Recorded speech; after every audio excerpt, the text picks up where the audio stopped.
सहयोगी मनसुख भाई और सभी उपस्थित भाई और बहनों, आपने आज का इस कार्यक्रम आयोजित करके हमें एक पॉजिटिविटी और हिम्मत भी देने का काम किया है। कोरोना का संकट जो है वो पूरे विश्व पर है और हमारे देश पर भी आया है। संकट कोई भी होता है तो संकट का एक बात यही है कि संकट का सामना करना पड़ता है और संकट पर जीत हासिल करनी होती है। और जीत हासिल करने के लिए, विजय प्राप्त करने के लिए, अभी पूजनीय स्वामी जी बता रहे थे कि भगवत गीता, इसमें जिस प्रकार से भगवान श्री कृष्ण ने मार्गदर्शन किया है, मुझे इसका अनुभव इस समय मिला।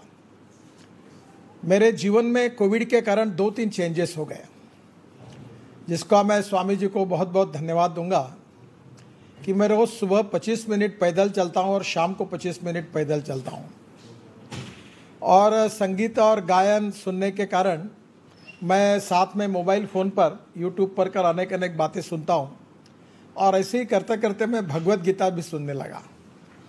तो पहली बार मुझे 10वीं अध्याय और उसका पूरा विवेचन शांति से सुनने का मौका इस समय मिला। तो एक मेरे लिए एक बहुत बड़ी उपलब्धि थी। दूसरी बात ये हुई कि मैं मीडिया के बारे में savvy नहीं था, तो मैं ज़्यादातर ये सोशल मीडिया पर एक्टिव नहीं था, जबकि प्रधानमंत्री जी हमें बहुत आग्रह करते थे, इसका महत्व बताते थे, पर हमें वो जम नहीं रहा था। इस समय मैंने ये वीडियो कॉन्फ्रेंस के द्वारा करीब 950 वीडियो कॉन्फ्रेंसेस की और करीब 1,20,00,000 ट्विटर पर मेरे सहयोगी बने। और आज यूट्यूब से मैं जो भाषण दिए मैंने, उसका मुझे इनकम शुरू हो गया, जो मैंने कोविड के कार्य के लिए दे दिया। करीब 4 लाख रुपए महीना मुझे मिलना शुरू हो गया। तो ये एक बात ध्यान में आई। और इसके ऊपर एक किताब जो लिखी, वो प्रकाशित होने के पहले ही 10,000 किताबें उसकी अंग्रेजी में है, वो पूरी ख़त्म हो गई। तो एक नया अनुभव आया। तो सबसे पहली बात तो ये है कि इस संकट का हमको मुकाबला करना है। एक छोटी सी बात है जो मेरे जीवन में मुझे याद है। मैं विद्यार्थी था, विद्यार्थी परिषद से भाजपा में आया था। 1980 का टाइम था। अटल जी भी चुनाव हार गए। पूरी परिस्थिति हमारी पार्टी की बहुत ख़राब थी। तब सभी लोग निराश थे और जनता पार्टी के बाद इतना बड़ा पराभव हो गया था। तो अब सब लोग कहते थे कि इस पार्टी को ना कोई फ्यूचर है, ना अटल जी अडवाणी को कोई फ्यूचर है, ये पार्टी ख़त्म हो गई, इसका कोई रिलीवेंस नहीं है। ऐसा पत्रकारों ने लिखना भी शुरू कर दिया था। तो उस समय मैं भी थोड़ा सा निराशा तो मन में आती थी कि तो लोग कहते थे तुम अच्छे हो पर ये पार्टी अच्छी नहीं है, इसमें तुम्हारा भविष्य अच्छा नहीं। तो मैंने कहा जो भी है, पार्टी हमारी है, विचार हमारे हैं, हम इसी के साथ जाएंगे। तो उस समय मेरे एक मित्र ने, जो IIT इंजीनियर है, अभी काफ़ी बड़े अमेरिका में है, उसने मुझे एक किताब दी थी। और वो किताब रिचर्ड निक्सन, जो हमारे अमेरिका के प्रेसिडेंट हैं, उनकी जीवनी पर थी। और उस जीवनी को उस समय वाटरगेट के कारण वो बहुत लोगों के नफ़रत का एक प्रतीक बने थे और उनको वॉशिंगटन में एक एरिया में जगह देने के लिए भी लोगों ने इनकार कर दिया था। इस प्रकार की उनकी प्रतिमा बनी थी और उस परिस्थिति में उन्होंने वो किताब लिखी थी। उसमें एक सुंदर वाक्य था। वाक्य ये था कि the man is not finish when he is defeated, but he is finish when he quits. आदमी कभी युद्ध में हारने के बाद समाप्त नहीं होता, जब युद्धभूमि छोड़कर भाग जाता है तब वो समाप्त होता है। और उस वाक्य ने जीवन में बहुत प्रेरणा दी। भगवान श्री कृष्ण ने अर्जुन को भी यही प्रेरणा दी कि न्याय की लड़ाई है, धर्म की लड़ाई है और ये लड़ाई कर्तव्य की भावना से आपको करना है। ये समाज हित में है, देश हित में है और भविष्य के इतिहास के हित में है। तो आखिर जो संदेश भगवान श्री कृष्ण जी ने दिया था भगवत गीता के रूप में, सबसे पहले हम सब लोगों को मिलकर पॉजिटिविटी एंड सेल्फ कॉन्फिडेंस, आत्मविश्वास, इसका समाज में निर्माण करने की भरकस कोशिश करनी पड़ेगी। निगेटिविटी, निराशा, फ्रस्ट्रेशन, हताशता, इसके कारण बहुत बड़ा नुकसान हुआ है। चाहे हम हॉस्पिटल में जाएंगे, समस्या है। तो मुझे पहले 2 बातें कि आप हमारे सब जगह पर हमको पॉजिटिविटी और सेल्फ कॉन्फिडेंस, आत्मविश्वास, समाज में सभी तबकों में निर्माण करने में हम जैसे, आप जैसे प्रमुख लोगों के मार्गदर्शन से निश्चित रूप से ये हासिल होगा। दो तीन बातें जो मेरे ध्यान में आई, जो इसमें से हम आत्मनिर्भर भारत बनते समय आरोग्य सुविधाओं के बारे में भी बनने की कोशिश कर रहे हैं, पर इसमें दो बातें ध्यान में आई कि हमारी हेल्थ सर्विसेज को जब संकट गहरा आया है तो वो पर्याप्त नहीं है, इसमें और कुछ काम करने की आवश्यकता है और सरकार लगातार ये प्रयास कर रही है।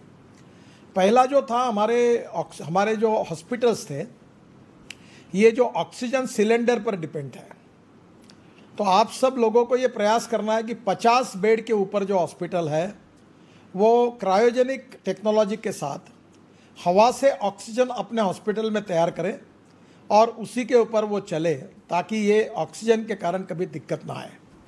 हमारे यहाँ ये दिक्कत आई थी जिसके कारण काफ़ी बड़ी समस्या आई थी, तो मुझे लगता है कि ये काम हम बड़े प्रमाण पर करें और इसके लिए बहुत अच्छा काम समाज में सभी सेवाभावी लोगों ने किया है। तो ये अगर हॉस्पिटल अगर सेल्फ सफिशिएंट हो जाएंगे तो भविष्य में तीसरी बार कोविड की लड़ाई आएगी ऐसा कहते हैं, चौथी आएगी, अब मुझे पता नहीं, पर think for the best and prepare for the worst. इसके अनुसार आज हमको ये ऑक्सीजन के लिए करना पड़ेगा। हमने हमारे यहाँ करीब 30-35 करोड़ के CSR में से लोगों से मांगकर हॉस्पिटल को प्लांट दिलाए और काफ़ी प्लांट खड़े हो गए। कल ही मैंने यहाँ वर्धा जिले में देवड़ी में एक स्टील वालों ने बड़ा प्लांट डाला, उसका इनॉग्रेशन किया। तो ये ऑक्सीजन की परिपूर्णता, हर जिला ऑक्सीजन में स्वावलंबी बने और क्रायोजेनिक ऑक्सीजन की जो सिस्टम है जिसमें 2 प्रकार के ऑक्सीजन हम लेते हैं। एक स्टील फैक्ट्री में, जैसे हमारे यहाँ भिलाई है, राउरकेला है, बोकारो जो कहते हैं हम लोग, या अंगुल है, या अपने कर्नाटक में अपना बेल्लारी है, या रायगढ़ डोली करके वो प्लांट है। स्टील प्लांट में बाय प्रोडक्ट करके ऑक्सीजन निकलता है। अभी करीब 6,500-7,000 टन हमारे स्टील मिनिस्ट्री ने इस संकट के समय ये ऑक्सीजन देश को दिया है, इसके कारण हमारी जान बची है। तो ये ऑक्सीजन तो हमारा स्पेयर में है ही, पर उसके ट्रांसपोर्ट की व्यवस्था पर्याप्त नहीं थी और इसलिए उसके ट्रांसपोर्ट के बारे में मैं ट्रांसपोर्ट मंत्री होने के नाते अभी हमने चिंता की है कि ऑक्सीजन को, लिक्विड ऑक्सीजन को ट्रांसपोर्ट करने वाले ट्रक्स कैसे मिलेंगे, क्योंकि जब हमको पानी चाहिए तब कुआं खोदने में मज़ा नहीं होती। तो हमने जो हमारे डिपार्टमेंट की ओर से निर्णय किया कि जो LPG के ट्रक है वो 3 बार नाइट्रोजन से धोने के बाद वो लिक्विड ऑक्सीजन के लिए यूज़ होंगे और अब क्रायोजेनिक टैंकर्स है, ये सब बड़े प्रमाण पर देश में हो, इसकी चिंता हमको करनी पड़ेगी।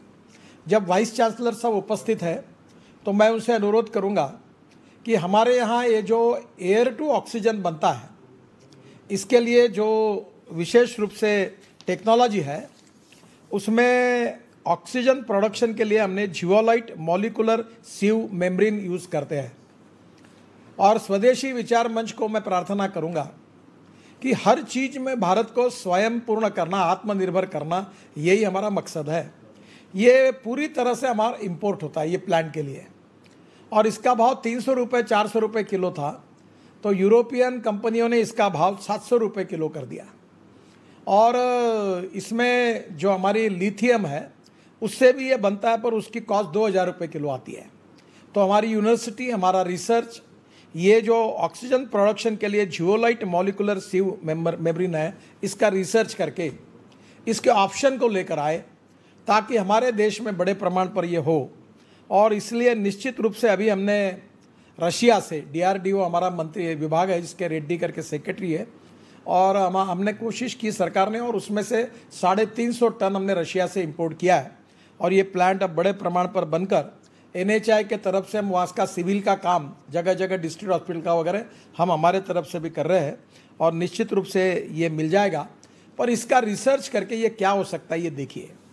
तीसरी बात जो हमारे ध्यान में आई कि तालुका प्लेस पर और नगर परिषद के क्षेत्र पर सबसे बड़ी कमी है कि वहाँ जो वेंटिलेटर भी नहीं है, ऑक्सीजन कॉन्सनट्रेटर भी नहीं है और बायपैक भी नहीं है। और ये अनुभव जो है इसमें हमारी धार्मिक संस्थाएं, एजुकेशनल इंस्टीट्यूशन, सोशल ऑर्गेनाइजेशन बहुत काम कर सकती है। इस समय जब ये समस्या आई तो हमने कोशिश की और हमको लोगों ने डोनेशन में मदद की। हमने करीब 3000 ऑक्सीजन कॉन्सनट्रेटर लाए, करीब 1.5 से 2000 ये बायपैक लाए, जो स्पाइस जेट के अजय सिंह करके है, अपने परिवार के विचार कार्यकर्ता ही है, उनकी लड़की काम करती है। वो स्पाइस जेट का 34-35 हज़ार का एक छोटा बायपैक यूनिट है, वो मैंने कम से कम 2000 लाए इमीडिएटली, उससे भी लोगों की जान बच गई। तो पहली बात मैं आपको सबको सुझाऊंगा कि हमारी जो सोशल ऑर्गेनाइजेशन है, धार्मिक संगठन है, वो ऑक्सीजन सिलेंडर के लिए और ऑक्सीजन कॉन्सेंट्रेटर के लिए बैंक बनाए। अभी हमारे यहाँ छोटे छोटे इसमें 3 कार्यकर्ताओं ने ये काम किया। उन्होंने क्या किया कि ऑक्सीजन सिलेंडर अपने घर में 100-150 रखे और जिसकी तबीयत सीरियस होती थी वहाँ सिलेंडर पहुँचाते थे और ये सिलेंडर में वो ऑक्सीजन भर के लाते थे। तो अब मैंने उनको मदद भी की, एक एम्बुलेंस भी दी और उसके साथ साथ उनको 300 सिलेंडर दुबई के अपने भारतीय लोगों ने लाकर वो भी वहाँ से इंपोर्ट करके दिए। तो ऐसे एक कटारे करके है, एक हमारा छोटू बोरीकर करके है और एक कार्यकर्ता है। तीनों ने मिलकर इसका उपयोग करके इसका काम शुरू किया। तो मैं आपको सबको एक अनुरोध करूंगा, मैं अभी शुरू कर रहा हूं। विदर्भ के 10 डिस्ट्रिक्ट में करीब 10-12 लोकसभा क्षेत्र है, तो तालुका प्लेस पर कम से कम 5 और नगर परिषद क्षेत्र पर 5 और जो बड़े डिस्ट्रिक्ट सेंटर है उसमें 2 सेंटर और नागपुर जैसे बड़े शहर है उसमें विधानसभा वाइज एक सेंटर, एक ऑक्सीजन कॉन्सेंट्रेटर की बैंक खोल रहा हूँ। यानी इसके लिए मुझे अभी ऑक्सीजन के ये आ गए, मेरे पास अभी 500-600 स्टॉक में है।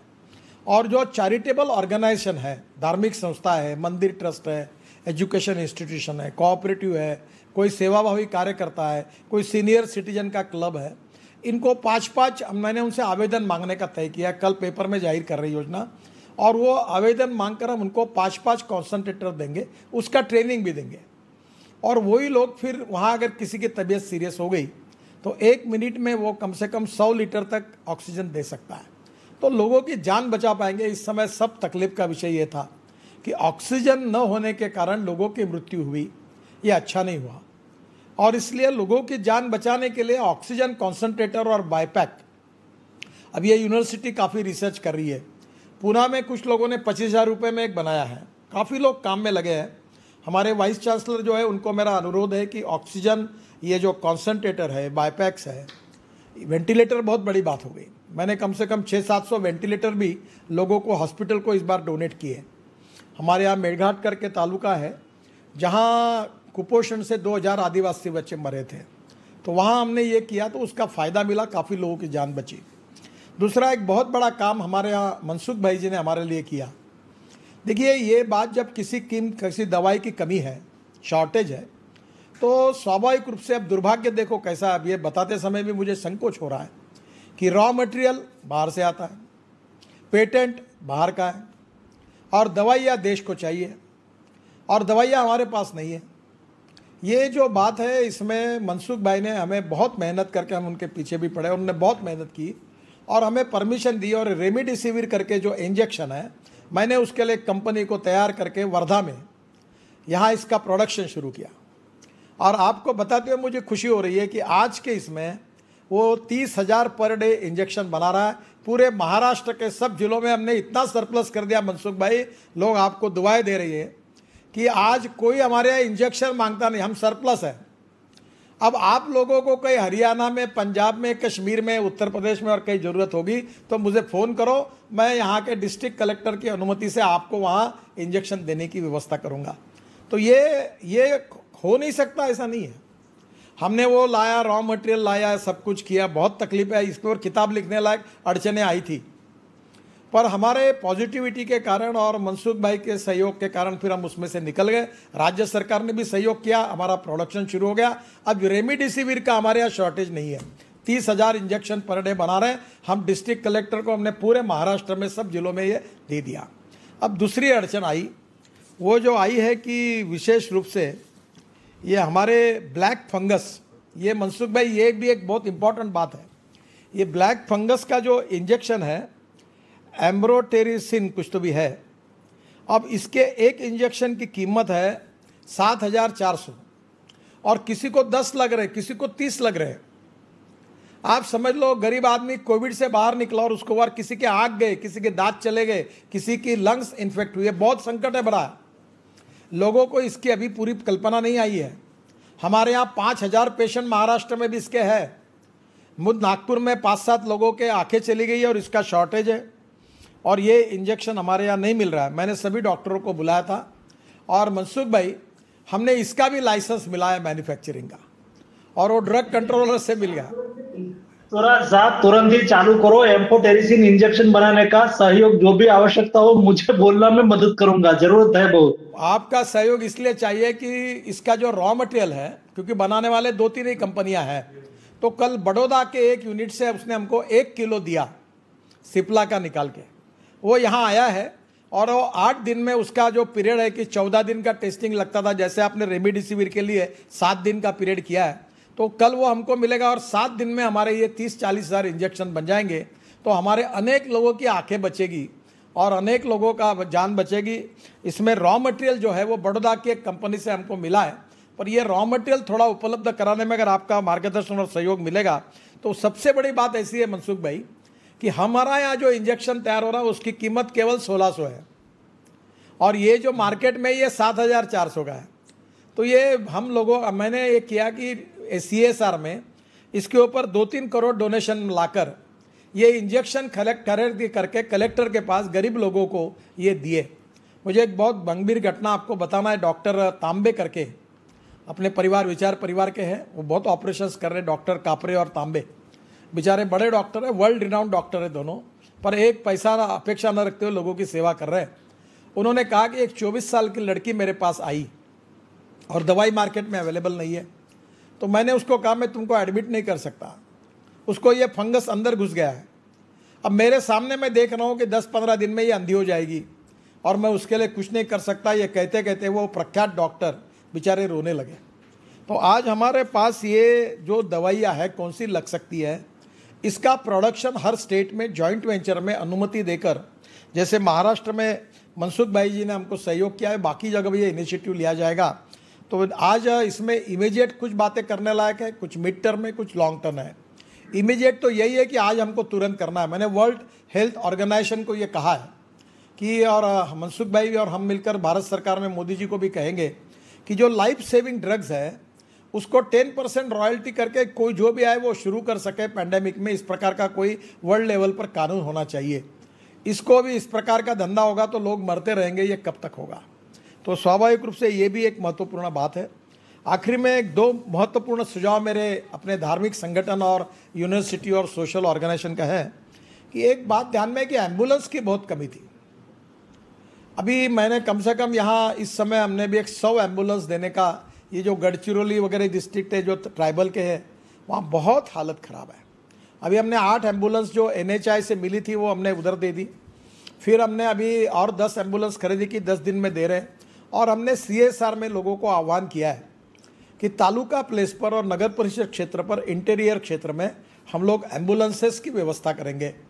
और ये एम्बुलेंस का प्रबंधन ये सामाजिक संगठन को, सेवाभावी संगठन को, धार्मिक संगठन को और कोऑपरेटिव बैंक को जैसे संगठन को देंगे और ये सेवा करेंगे। तो 2 बातों की जरूरी है इसमें। आदरणीय संत महात्मा सब हमारे साथ हैं, मैं उनसे अनुरोध करूंगा मेरी बातों को अन्यथा मत ले। हमारे यहाँ अंत्य संस्कार करने के समय लकड़ी खत्म हो गई, दिल्ली में भी प्रॉब्लम आया और एक आदमी जब जलता है तो एक पेड़ जलता है।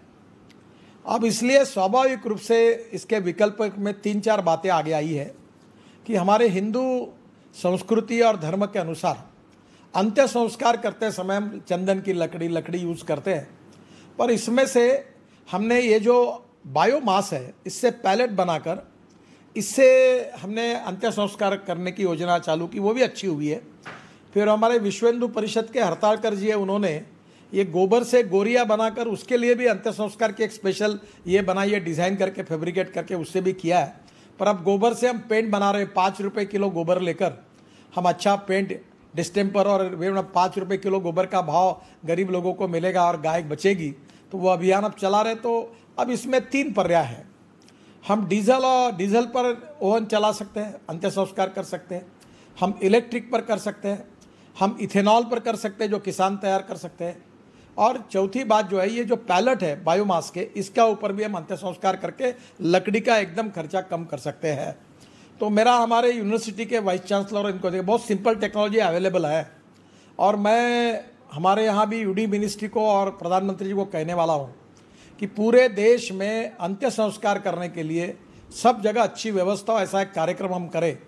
और ताकि इसमें किस प्रकार की व्यवस्था हो, देखो, एक व्यक्ति जब लकड़ी से जलाया जाता है तो उसका खर्चा 3,000 रुपये तक जाता है।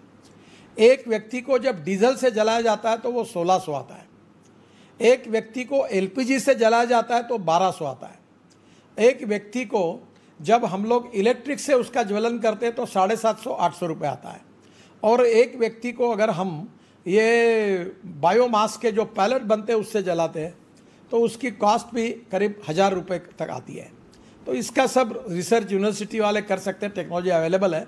पर हमको हर चीज़ में स्वयं पूर्ण, आत्मनिर्भर और import substitute, cost effective, pollution free और भारतीय स्वदेशी विचार के आधार पर करना चाहिए। अब ये कौन सा अंत्य संस्कार उचित करना है, इसमें काफ़ी विवाद के विषय में, उसमें जाना नहीं चाहता। पर ये जो समस्या सामने आई, ये भी एक महत्वपूर्ण आई है।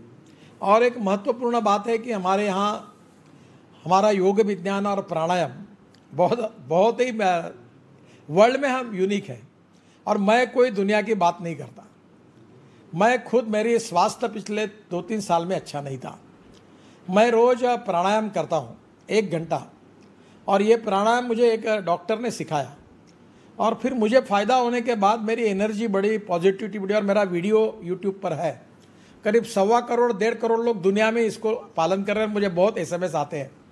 तो प्राणायाम जो है ये इसके ऊपर बहुत अच्छा उपाय है। और मेरा पूरा इन्फेक्शन निकल गया। मेरा आपसे अनुरोध है कि योग विज्ञान और आयुर्वेद, इसमें हमारे अलग अलग प्रकार की बातें आई है, इसका उपयोग करना ये बहुत उपयोगी साबित हुआ है। आयुष मिनिस्ट्री ने भी काफ़ी इसमें गाइडलाइन निकाली है। तो पहले योग विज्ञान का और आयुर्वेद का उपयोग करें, बाकी भी पर्यायों का उपयोग करें, और आखिर नहीं कुछ तो एलोपैथी का भी उपयोग करें। हमें लोगों की जान बचानी है, और इस प्रकार का नॉलेज लोगों में देने में आप जैसे प्रमुख लोगों की भूमिका महत्वपूर्ण है। मैं 2 बातें अक्सर कहते रहता हूँ, एक innovation, entrepreneurship, science, technology, research, skilled and successful practices, we name it as a knowledge and conversion of knowledge into wealth हमारा भविष्य है। हमारी मूल्याधिष्ठित जीवन पद्धति, हमारा धर्म और कर्तव्य के साथ जुड़ा हुआ विचारधारा, ये निश्चित रूप से हमारे लिए अनुकरणीय है।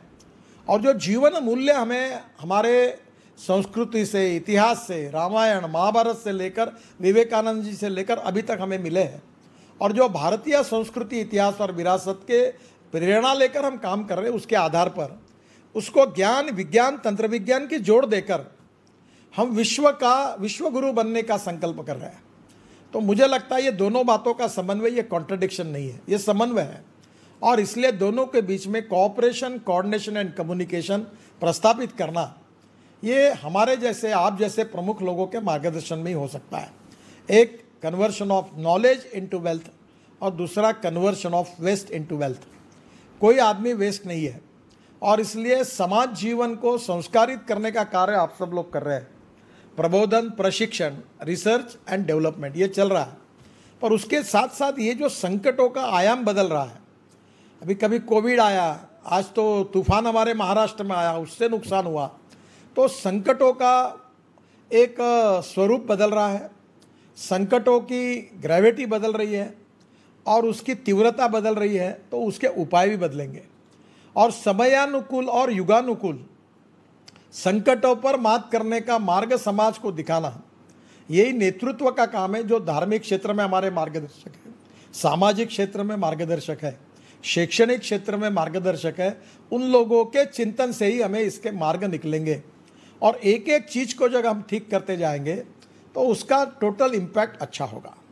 और स्वदेशी हमारा आत्मा है, चाहे महात्मा गांधी जी ने कहा हो, दीनदयाल उपाध्याय जी ने कहा हो, या स्वर्गीय दत्तोपंत ठेंगड़ी जी ने कहा हो, या अभी भी हम जिसका विचार कर रहे हैं, वो स्वदेशी का विचार हमारा आत्मा है। और उसी के आधार पर हिंदुस्तान को आगे लेकर जाना है। पॉजिटिविटी, सेल्फ कॉन्फिडेंस, आत्मविश्वास को कायम रखना है, निराशा, निगेटिविटी को निकाल देना है, और संकटों का मुकाबला करने की हिम्मत हमारी समाज में, हमारे लोगों में निर्माण करना है। और जो प्रयोग उपाय है, जिसकी चर्चा, कुछ सुझाव मैंने आपको दिए, कुछ आपके भी चिंतन में से आगे आए होंगे, उसका उपयोग हम सब लोग मिलकर करेंगे। और मिलकर हमारे एक दूसरे के अच्छे एक्सपीरियंस हम शेयर करते जाएंगे। अभी जैसे यूट्यूब के मीडिया, सोशल मीडिया के कारण ये इतना आसान हो गया है कि एक ने किया हुआ अच्छा काम दूसरे को पता चल जाता है। दूसरे ने किया अच्छा काम तीसरे को पता चलता है, और इसी से अच्छे कामों की संख्या बढ़ेगी, जिसमें हमारे संत है, हमारे सदगुरु है, अपने हमारे डॉक्टर साहब भी आज इसमें, हरेंद्र पंड्या जी भी है, हमारे स्वामी जी भी है। इनके भी क्षेत्र के अनुभव के जो सार होंगे, जो मार्गदर्शक होंगे, वो हमें सबको उपयोगी होंगे। मैं फिर से एक बार आप सबको विशेष रूप से हमारे आदरणीय श्रद्धेय महानुभाव मार्गदर्शकों को हाथ जोड़कर उनका अभिवादन करता हूं, और हम सब लोग मिलकर जो राष्ट्रवादी और स्वदेशी के विचार को अपना कन्विक्शन मानकर आगे जाते हैं, हम इन समस्याओं पर मात करके सभी समस्याओं के उपाय ढूंढते हुए हम आगे जाएंगे। और इस समस्या पर मात करके निश्चित रूप से जिस प्रकार से मैंने टीवी पर देखा कि स्पेन का देखा, और उन्होंने पूरे रोग बाहर आए, सबने मास्क फेंक दिए और होटल्स खुल गए, लोग रोड पर घूमने लगे, आनंद होने लगा क्योंकि सब मुक्त हो गए। इसराइल में हो गया, तो हम भी भारत को कोविड से मुक्त करके हराकर पूरा उसको समाप्त करने का एक आत्मविश्वास, कॉन्फिडेंस, सेल्फ कॉन्फिडेंस, क्योंकि अहंकार और आत्मविश्वास दो शब्दों में अंतर है। अहंकार नहीं होना चाहिए, आत्मविश्वास होना चाहिए। तो हम ये आत्मविश्वास, पॉजिटिविटी के साथ समाज में निर्माण करके हम सब लोग आगे जाएंगे। इसमें आप सबका मार्गदर्शन और आशीर्वाद मिलेगा। फिर से एक बार आपको बहुत बहुत नमस्कार, धन्यवाद। मान्यवर मंत्री महोदय श्रीमान नितिन जी गडकरी ने एक अत्यंत उत्साहवर्धक और जिसको हम होलिस्टिक कहते हैं, सर्वस्पर्शी अभी क्या उपाय हो सकते हैं कोरोना से मुक्ति के, और किस प्रकार देश इस संकट से बाहर निकल सकता है, और उन्होंने किस प्रकार से कॉर्पोरेट सोशल रिस्पॉन्सिबिलिटी के फंड के माध्यम से, अन्य माध्यमों से देश में जो हेल्थ इंफ्रास्ट्रक्चर बनाने की जो पहल की है, निश्चित वह साधुवाद के पात्र हैं। और एक प्रकार से गीता मनीषी ज्ञानानंद जी ने, महाराज ने, स्वामी जी ने जिस प्रकार से धर्म और ज्ञान की चर्चा की, उसी पर आपने समाप्त करते हुए अपने बात को पूरा किया। और मैं सारे विश्वविद्यालयों के आज बड़ी संख्या में कुलपति यहाँ हैं, 600 के करीब कुल वैज्ञानिक कुलपति और इस प्रकार के सभी लोग हैं। तो मुझे लगता है कि आपने जो आह्वान किया है कि देश भारत को विश्वविद्यालय भारत को आत्मनिर्भर बनाने के लिए उस प्रकार के शोध निश्चित रूप से करेंगे, और हम आपके साथ संपर्क में भी रहेंगे, जिससे कि हम एक प्रकार से सहयोग के साथ आपस में तालमेल के साथ इस प्रकार के अनुसंधानों की दिशा में आगे बढ़ें। और यहाँ जो मान्यवर कुलपति महानुभाव और सभी परिजन उपस्थित हैं, उनसे भी आग्रह है कि यह जो universal access to vaccine and medicine वाला जो याचिका चल रही है, तो मुझे लगता है कि इस पर देश विदेश में हम अधिकतम हस्ताक्षर करवा के, और एक प्रकार से जो इसी समय में एड्स के विरुद्ध हमने एड्स के विरुद्ध जिस प्रकार से वैक्सीन एक वैक्सीन के बारे में मेरे मनसुख भाई से भी अनुरोध है, आप सबसे है कि यहाँ जब किसी बात की डिमांड ज़्यादा होती है और सप्लाई कम होता है तो प्रॉब्लम क्रिएट होता है। तो ये वैक्सीन वाली कंपनी एक के बजाय 10 लोगों को लाइसेंस दे और रॉयल्टी भी ले, कोई सेवाभावी करके ना करे। और जैसे मैंने ये दवाइयाँ न होने वाली तैयार कर ली, तो वैक्सीन का प्रोडक्शन अगर 10 जगह खुल जाएगा, जैसे हापकिन को इम्पोर्टेंस मिला है, तो मनसुख भाई मेरा अनुरोध है कि आप हर राज्य में 2-2, 3-3 लेबोरेटरी ऑलरेडी है। मेरी जानकारी है कि उनकी क्षमता भी है और उनके पास इंफ्रास्ट्रक्चर भी है। फार्मूला देकर इनका उनके साथ कोऑर्डिनेशन करके अगर ये संख्या बढ़ाएंगे तो पहले उनको कहिए देश में दीजिए, बाद में ज़्यादा होगा तो एक्सपोर्ट करिए। तो मुझे लगता है ये तुरंत 15 दिन 20 दिन में हो सकता है। तो थोड़ा ये तो मेरे अंदर का विषय नहीं है, आप अनायसे दिल्ली में है, तो ये जो वैक्सीन का प्रॉब्लम है अगर इसमें सुलझाने में अगर आपको उचित लगे तो इसका जरूर विचार करिए। वैसे मनसुख भाई ने बहुत विस्तार से उनके क्या क्या प्रयास है, वॉलंटरी लाइसेंस देश में विदेश में किस प्रकार से दिलाने के भी प्रयास कर रहे हैं, इसको उन्होंने बहुत अच्छे से रखा था कि वैक्सीन की उपलब्धता, और दिसंबर तक सब लोगों का टीकाकरण हो जाएगा। और उन्होंने विश्व में भी यह हमारा वैक्सीन का लाइसेंस देने का भी सूचना दी थी। अब मैं चूंकि कार्यक्रम के लगभग सभी वक्ताओं ने अपने विषय विचार रखे हैं, और अंतिम आह्वान ये करना चाहता हूं कि यहाँ जो उपस्थित है, हम उस universal access to vaccine and medicine वाली याचिका पे अधिकतम हस्ताक्षर करके और ऐसा जन दबाव बनाए कि सारी कंपनियां, अधिकतम कंपनियों को लाइसेंस निशुल्क देकर और हम विश्व की मानवता को इससे बाहर निकाले, विश्व की 750 करोड़ से अधिक मानवता को इस संकट से बाहर निकालेंगे, ऐसा माननीय मनसुख भाई ने जो अपने प्रयास बताए, माननीय गडकरी जी ने जो प्रयास बताए, इसके पहले पीएच कुरियन जी ने और पूज्य स्वामी गीतानंद जी ने जो मार्गदर्शन किया, निश्चित रूप से हम उसमें सफलता पाएंगे। और अब स्वदेशी जागरण मंच के राष्ट्रीय संयोजक रामामृतम सुंदरम जी यहाँ उपस्थित हैं। मैं उनसे आग्रह करता हूं कि सभी के प्रति अपना आभार व्यक्त करें। थैंक्स गिवन बाय सुंदरम जी। सुंदरम जी का केंद्र मदुरई है और वो तमिलनाडु से आते हैं। सभी को धन्यवाद। Reverential Swami ji, Gyanananda ji, we thank you very much for guiding us through Bhagavad Gita. Bhagavad Gita is always an everlasting epic, the conversation between Krishna and Arjuna, and you have rightly pointed out few slokas that will give us confidence. बहुत बहुत धन्यवाद ज्ञानानंद जी। Gadkari ji, a man always in a hurry. स्वदेशी हमारा आत्मा है, your golden words, Gadkari ji. Definitely, we have taken your inputs. We are conscious that India is importing a lot of things which can be made in this country. With your support, with your active cooperation, the Swadeshi Jagannath will do everything to make import restrictions